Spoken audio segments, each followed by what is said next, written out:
Timestamps can be found in the description. I accidentally wandered my way back into another film from the directors of The Deeper You Dig, which I did either last year or the year before. I'm pretty sure it was the year before. It doesn't matter. Let's talk about Hellbender. Hellbender is a film that can be found on Shudder. It's directed and completely cast by the director and two of the directors, producers, and their family, John Adams and Toby Poser, or Posser. I didn't get her pronunciation. And their children, Lulu and Zelda. Let's talk about it before we jump into the quick plot, because the Wikipedia has the entire plot in about 4 sentences, which should tell you that this film is very improperly paced. Now, the movie only comes in around an hour 20, but things only happen for about 30 minutes of the movie. And I understand that funding probably wasn't entirely there. It looks like they made about $68,000 in box office, which is good for, I'm assuming, what they paid for this film. But, man, nothing happens until the end of the movie, and some very small things in between. They love to do a lot of things in the film that just don't value your time as the viewer. And I can't stand that. Anyways, let's go jump into the quick plot of it. A teen and her mother live simply in a home in the woods, spending their time making metal music. A chance encounter with a fellow teen causes her to uncover a connection between her family and witchcraft, which causes a rift with her mother. Once again, the wiki deep dive this week's more going to be like a wiki shallow end, dip your toe. Like, there's not a lot. We can actually discuss the entirety of the plot in these several sentences that the Wikipedia gives, which is, yeah, it's the same as the short plot. So Wiki doesn't give us anything. So it's going to be, once again, kind of me free roaming this, kind of wandering the woods, much like we spend most of this movie doing. The movie starts off with just Izzy and her mother. No. The movie actually starts off with a flashback to a hanging, which is where I was immediately, like, my interest was piqued. It seems that they were hanging a witch, and as the witch begins to give up life, she begins to float and mutter as the, I guess, head counsel, Joe Blow, doesn't matter, has a pistol and begins firing several rounds into her as she's shot into the sky, as her face is alight in flames. And that's where we get the title. That's where we get the title screen. After that, it cuts to Izzy and her mother kind of hanging out. Her mom comes in and says, "Hey, I'm going to town. Do you need anything?" She said, No. I think they're playing music. It doesn't matter, because you'll hear me say this several times throughout the movie. It doesn't really matter. Like, I think it starts off with them playing music, and the music they play during it's fantastic. Apparently, they were getting ready for a musical, and they kind of put it out through this medium of them trying to... Sorry, it's raining kind of loud here. I don't know if y'all picked that up on the mic. But her and her Izzy and her mother just play music in the garage. And it's good music. After that, she asks, she's going to town, "Do you need anything?" She said she needs new drumsticks. Her mom, drives out. Comes back later. Like, it's hard for me to discuss the film because nothing really important happens. Like, there's different cases, different showings of witchcraft throughout it. The mother uses spells to kind of keep an eye on her whenever her daughter goes hiking in the woods. It's one of her few favorite things. You can kind of tell it's a little weird when Izzy goes hiking. She finds a lake and swims with her clothes on, just like fully clothed in Converse, swimming. As she's out out drawing, she hears a man's voice behind her, and she lets him know, "Hey, I'm sick. Don't come very close to me, please." And he's like, "Oh, okay. I was lost. I was looking for the 209 or something like that, or the 109.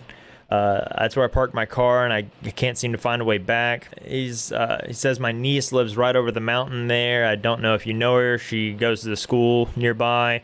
Izzy lets him know that, no, I'm homeschooled, but I'm extremely sick. Don't come anywhere close to me. And he agrees and tries to show her a symbol on his phone that he found nearby. And suddenly, poof, her mother appears and tells him to come with her and tells Izzy to go back home.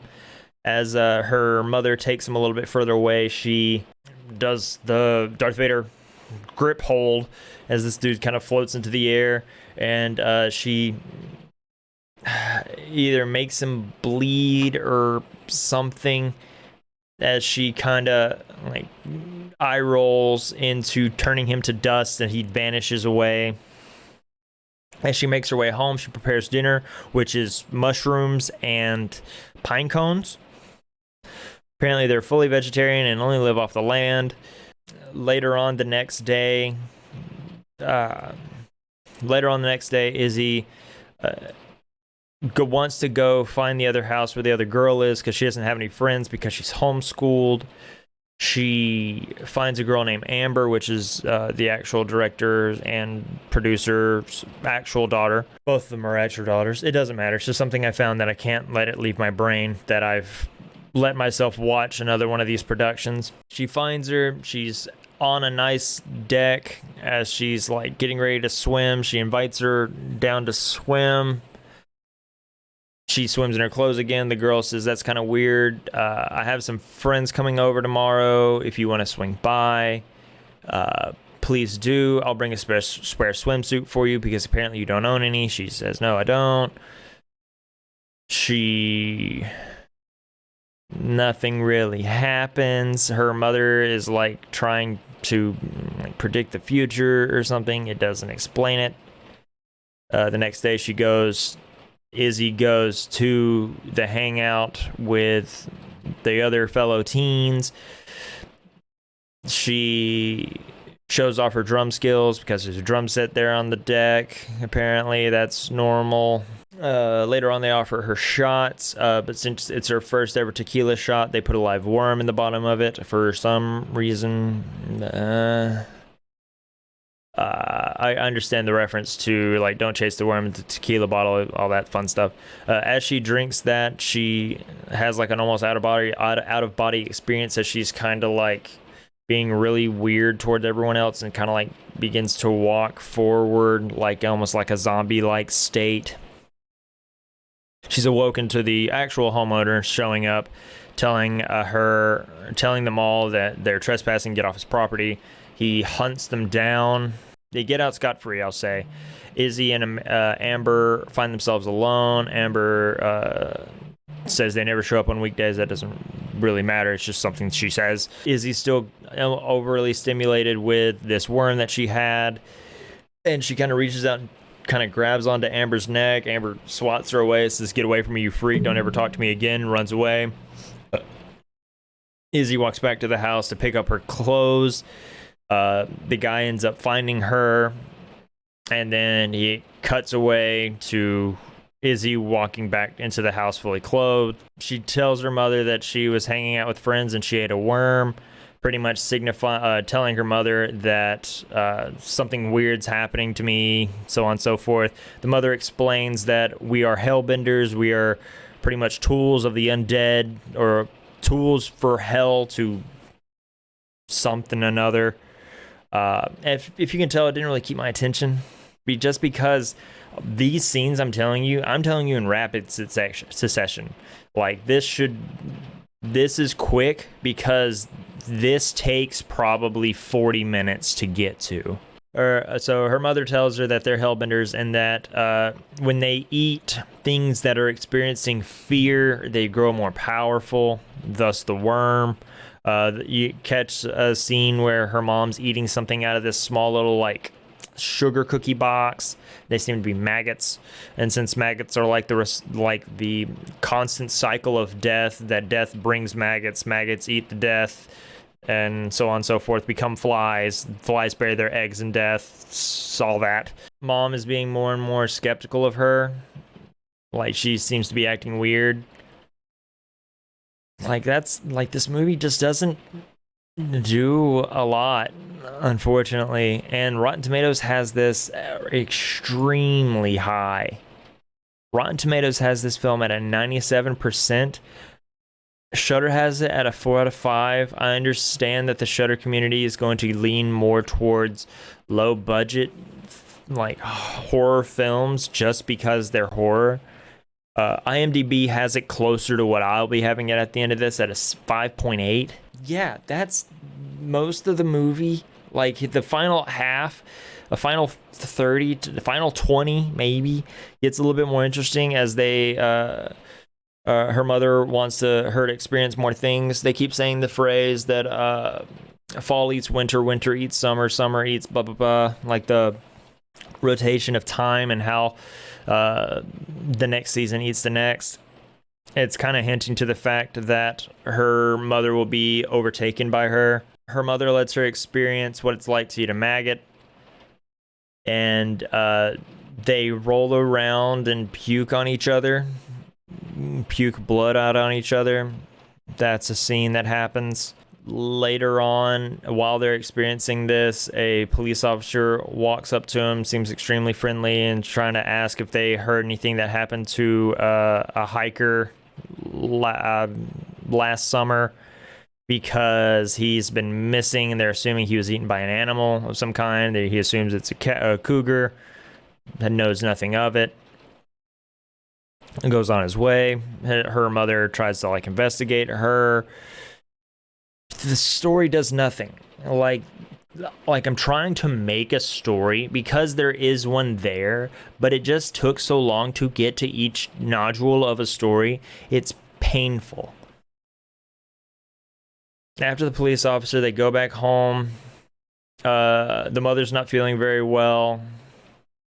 The viewers kind of know that the daughter is almost siphoning the energy of the previous Hellbender, much like spring eats summer, summer eats spring, winter eats summer, fall eats Big Macs. I don't know.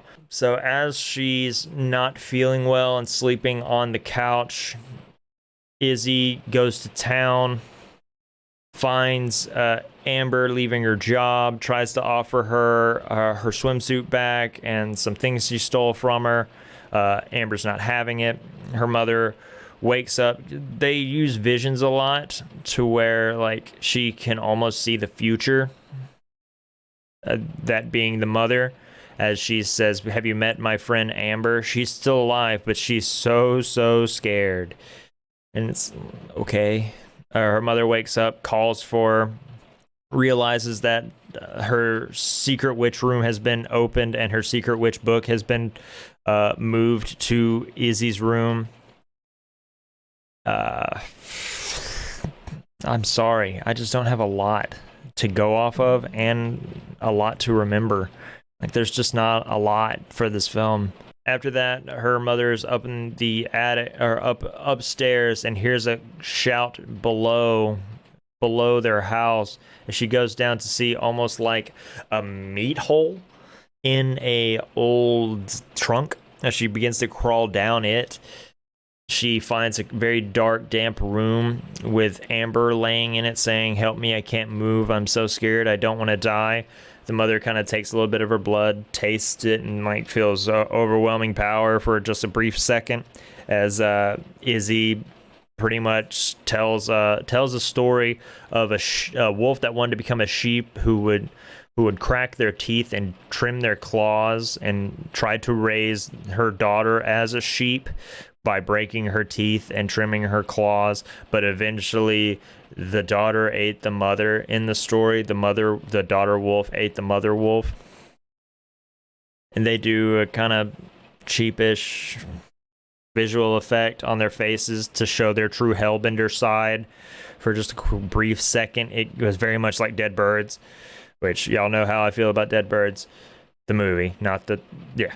It pretty much leaves with the movie ends with Izzy asking her mother if she wants anything from town because she's going there, because earlier in the film that they mentioned that the mother's mother, the grandmother, ate an entire town, children and all, to become powerful enough to survive on her own.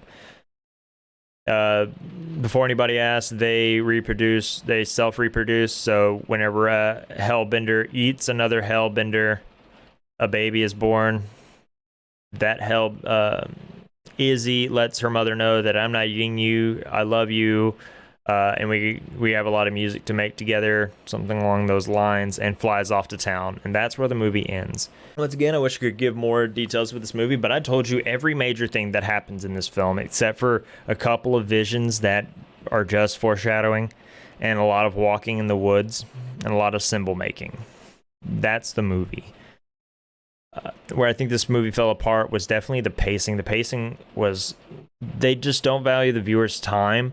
And when I say that, I mean they just, lots of walking in the woods. They do a lot of great things in the film where they don't use a lot of music. They just let nature make its own sound for your background.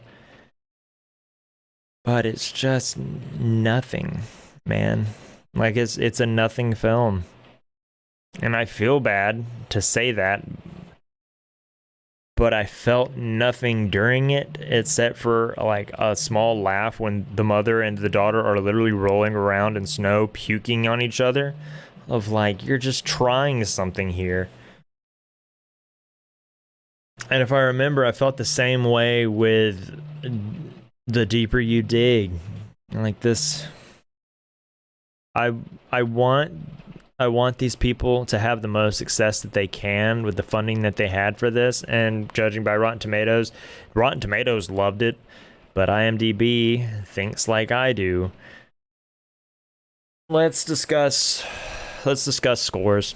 The plot on this film, I'll give a 4 to. It was a fine story to tell if you would have valued my time at all. But y'all didn't, and you showed several scenes of them just playing music in the garage, several walking scenes, several long pans of nothing.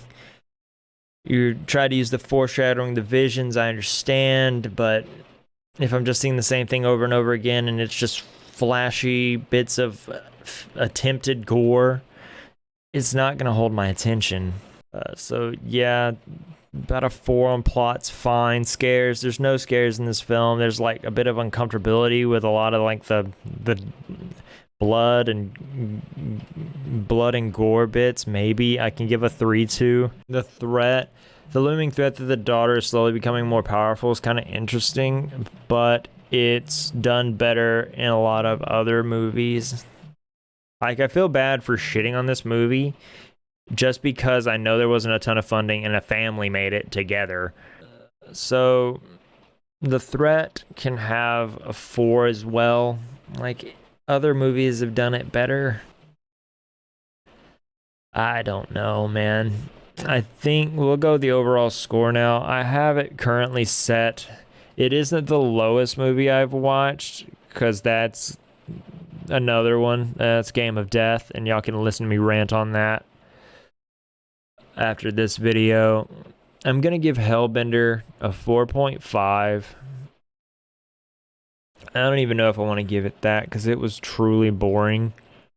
I think I'll give it a 4. Like, yeah, just a 4.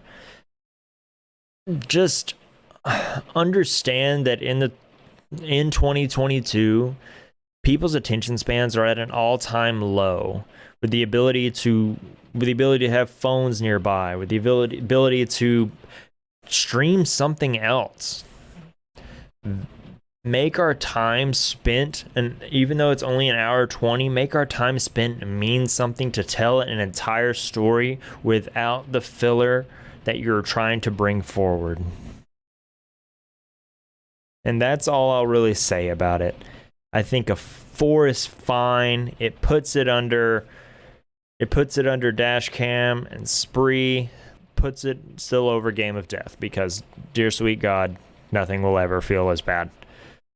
I hope you all enjoyed this. I know I couldn't really put a lot out there because not a lot happens in this movie. Stop me if you heard it before. I hope you all have a great day. Take care. Stay scared. Tune in tomorrow for another one. See you.